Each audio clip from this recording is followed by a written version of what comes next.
Before I get on out of here, I had to talk about a story that's very, very important. And albeit indirectly, it involves Caitlin. Giving a rookie the most iconic number in women's basketball history would seem to be sufficient to ease the situation, right? Rethink your assumptions. Stephen A. Smith just revealed a shocking revelation that has Team USA as a whole committee scurrying for cover, which upends all of our preconceived notions about the WNBA's power structure. There are rumors that Team USA didn't merely ask Caitlin Clark to rejoin the team in a last-ditch effort to improve their Diana Taurasi's jersey number 12 is more than just a number on a mesh tank top. It is the ultimate goal in women's basketball. However, rather than expressing gratitude and lining up like everyone else, other rookie in history, Caitlin Clark and Sophie Cunningham allegedly met the committee's gaze and uttered, "We're not playing." At this point, the WNBA recognizes that it is no longer in control, and the consequences will be devastating. You must examine the past to see why this is such a huge insult to the establishment. Of that quantity, Jersey 12 is more than simply fabric and stitching. It's the crown in the world of women's basketball. Diana Taurasi has had it for 20 years. It symbolizes the power of the ancient guard, the White Mamba, and the Yukon dynasty. The Olympic Committee's decision to provide Caitlin Clark that particular jersey indicates you have all the information you need to understand how desperate they are. They are aware that without her, the ratings are plummeting. They attempted the ultimate pandering tactic, eliminating a living legend in order to appease the enraged fans. They disrespected the newbie for months, but they made a deadly mistake. They thought Caitlin wanted their charity. They believed that the jersey's grandeur would transcend the previous 6 players' contempt. Months. They were mistaken, but Stephen A. Smith will not allow this to go unnoticed. In his most recent show, he presented the background that the mainstream media is too terrified of, and he went completely nuclear on the matter. To touch. He acknowledged that the offer had been made and described it as a pitiful attempt to salvage face. Smith made the argument that you can't let veterans harass a player for months, keep her off the Olympic squad, and then believe that a jersey number can mend the connection. He declared, "Ladies and gentlemen, this isn't about basketball anymore. It's about respect." Caitlin saw right through it, according to his sources. She was aware that taking that number would only put an even greater bullseye on her back. It would be perceived as her usurping Taurasi's reign before Taurasi was prepared to depart, and that would make everyone in the locker room even more hostile to her. At this point, the plot takes an unexpected turn due to Sophie Cunningham's involvement.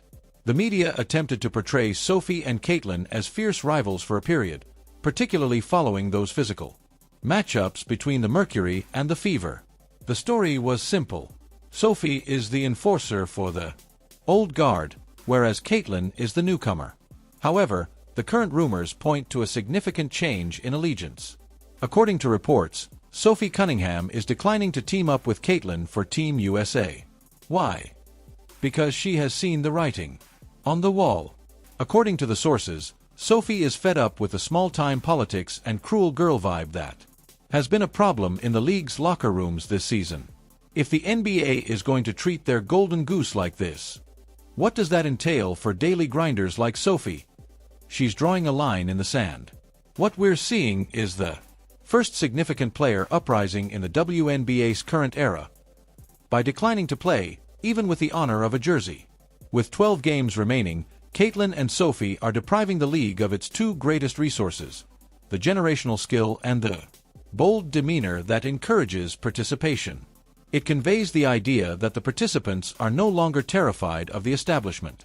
The committee believed that by just snapping their fingers and presenting a flashy gift, everyone would comply. Rather, they were turned down. And let's face it, a Team USA lineup without these 2, after all this fuss and the ratings decline, it will appear feeble. It appears to be a team from the past rather than the future. However, the logic behind it. The WNBA is afraid of this piece of the puzzle, which could be even more surprising than the refusal itself. And Stephen A. Smith has been making references to it for weeks. There have been rumors that, with checkbooks in hand, Outside investors are observing all of this mayhem. We're talking about private equity. Perhaps even foreign leagues want to launch a rival league or a major competition that can compete with the Olympics.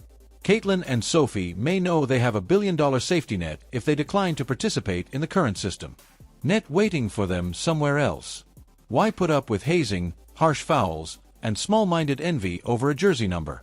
When will you be able to take charge of your own league? The unwillingness to participate serves as a warning that the WNBA stronghold on women's basketball is eroding. The timing of this Jersey 12 offer is also highly suspicious. It follows rumors that ticket sales for the post-Olympic. Only the teams Caitlin was playing against saw a spike in WNBA games, and interest in the veteran teams were languishing. The executives of the league are not foolish. They examine the numbers. The growth they've been boasting about disappears without Caitlin Clark. Giving her Taurasi's number was a Hail Mary. It was their way of saying, "Okay, you win. You are now the league's face. Please save us."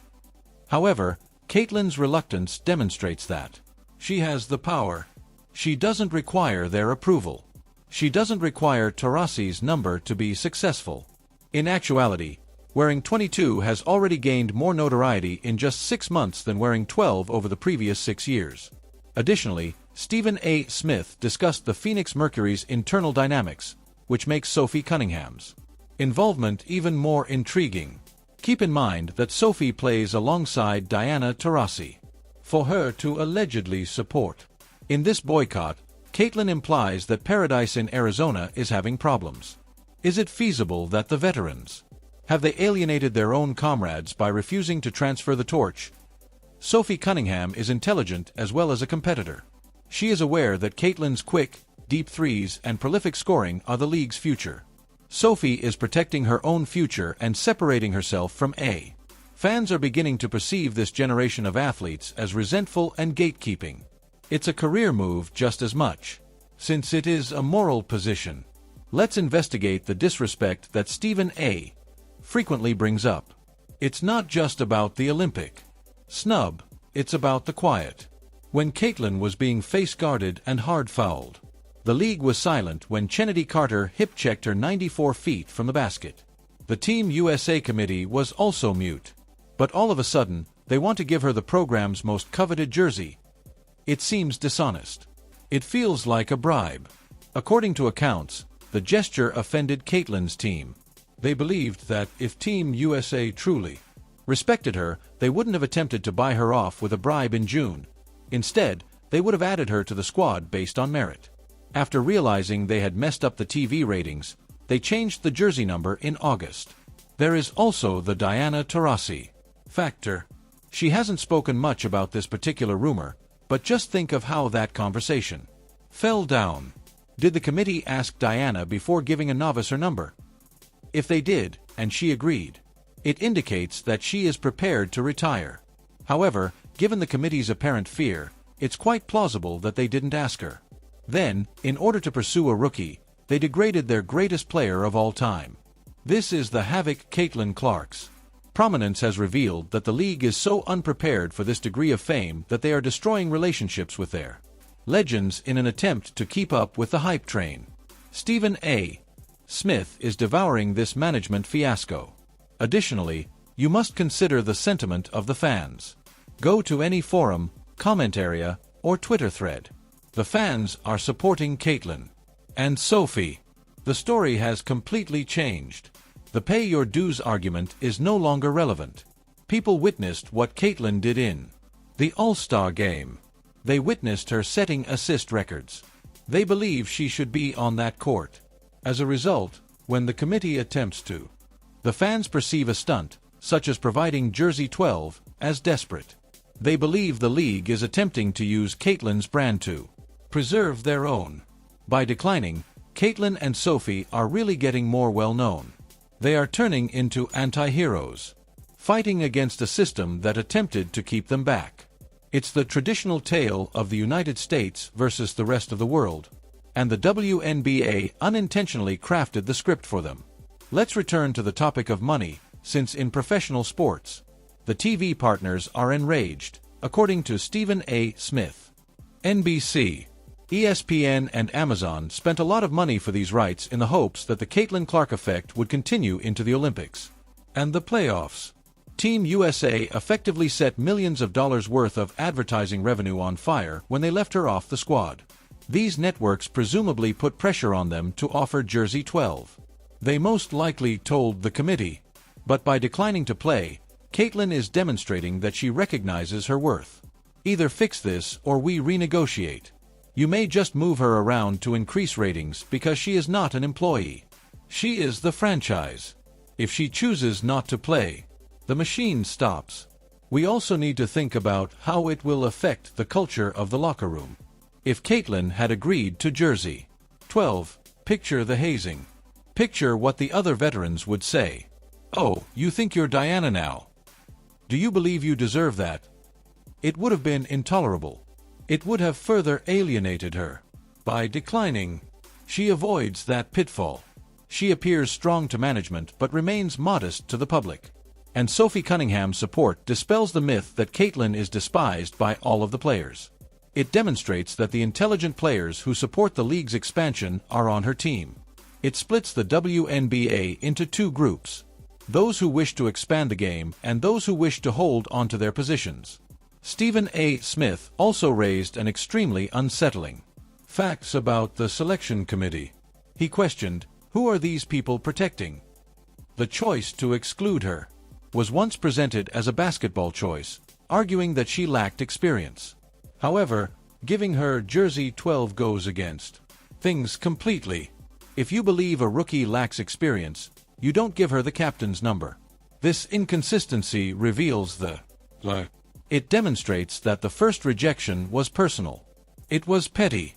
Now that they are attempting to reverse it, they appear inept. Smith's investigation verifies that the WNBA's leadership is divided, and they are making choices based more on fear and emotion than on strategy and reason. What does this suggest for Team USA's future? Team USA will compete in the Paris Games and other competitions if Caitlin and Sophie continue to refuse. Under a gloomy cloud.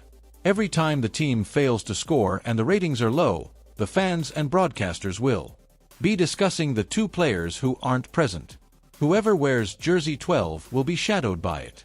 People will think Diana is hanging on too long if she wears it. If someone else does, they'll think it should have been Caitlin's. The committee transformed a basketball celebration into a lose-lose scenario. They are solely too responsible for turning into a political opera. There is another aspect to the A noteworthy characteristic of Sophie Cunningham is that she will soon be a free agent. She has been the soul of the team, of Phoenix for years, playing with a roughness that fans adore. However, the big three in Phoenix have frequently eclipsed her. She improves her own brand by partnering with Caitlin.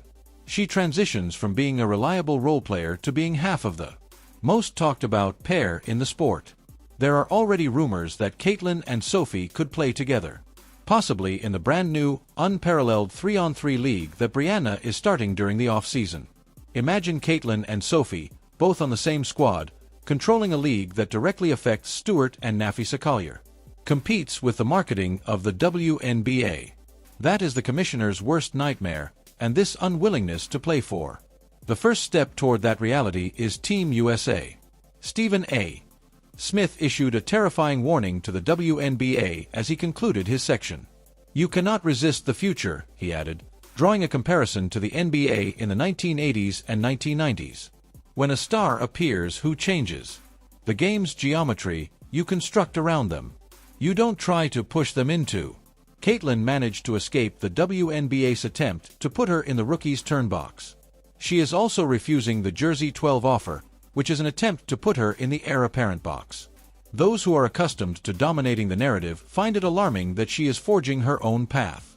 The rejection also reveals a significant gap between the WNBA industry and its players.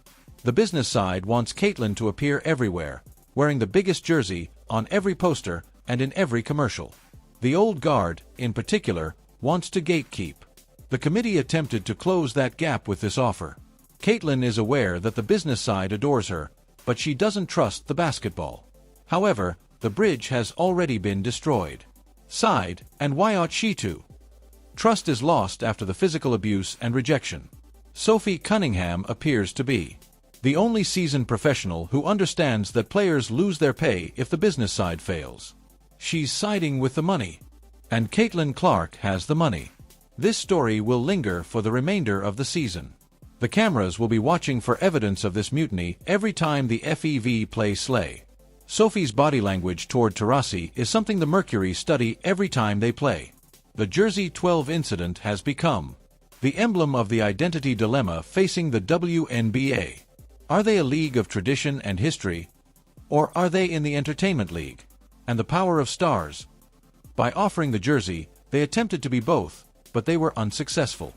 They also disregarded the custom, and they were unable to win the star. It's a lesson in how not to run a sports league. Lastly, what comes next is a question we must ask. Does the committee return with a more ambitious proposal? Are they begging? Or do they intensify their efforts to discredit Sophie and Caitlin in the media? The latter is predicted by Stephen A.Smith. He believes that the unnamed sources will begin disclosing unfavorable details regarding Caitlin's disposition in an effort to rationalize their shortcomings. However, the fans are already too astute for that. The Jersey 12 offer is the smoking gun. It demonstrates their desire for her and their willingness to compromise their own history in order to obtain her. The fact that she refused is the ultimate power move. It gives the players total control. The WNBA is in checkmate, and it was a rookie and a role guy who placed them there. Ultimately, this is about a shift in perspective rather than merely a jersey number. Thing is taking place, whether the establishment likes it or not.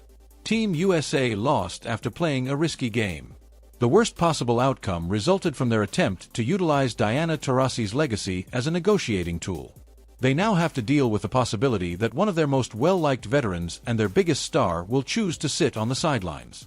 Stephen A. Smith was correct. The players have now reached their breaking point due to jealousy and poor management. Currently, the question is not whether Caitlin Clark will ever don a Team USA jersey, but rather whether Team USA will even be significant by the time she makes the decision to return. They have the advantage, but for the first time in history, no one is waiting for them to fire. What are your thoughts? Was it the right decision for Caitlin to decline the number? Tell me in the comments. You would think giving a rookie the most iconic number in the history of women's basketball would be sufficient to ease the situation, right? Rethink your assumptions. Stephen A. Smith just revealed a shocking revelation that has Team USA as a whole committee scurrying for cover, which appends all of our preconceived notions about the WNBA's power structure. There are rumors that Team USA didn't merely ask Caitlin Clark to rejoin the team in a last-ditch effort to improve their Diana Taurasi's jersey number 12 is more than just a number on a mesh tank top. It is the ultimate goal in women's basketball. However, rather than expressing gratitude and lining up like everyone else, other rookie in history, Caitlin Clark and Sophie Cunningham allegedly met the committee's gaze and uttered, "We're not playing." At this point, the WNBA recognizes that it is no longer in control. The consequences will be disastrous.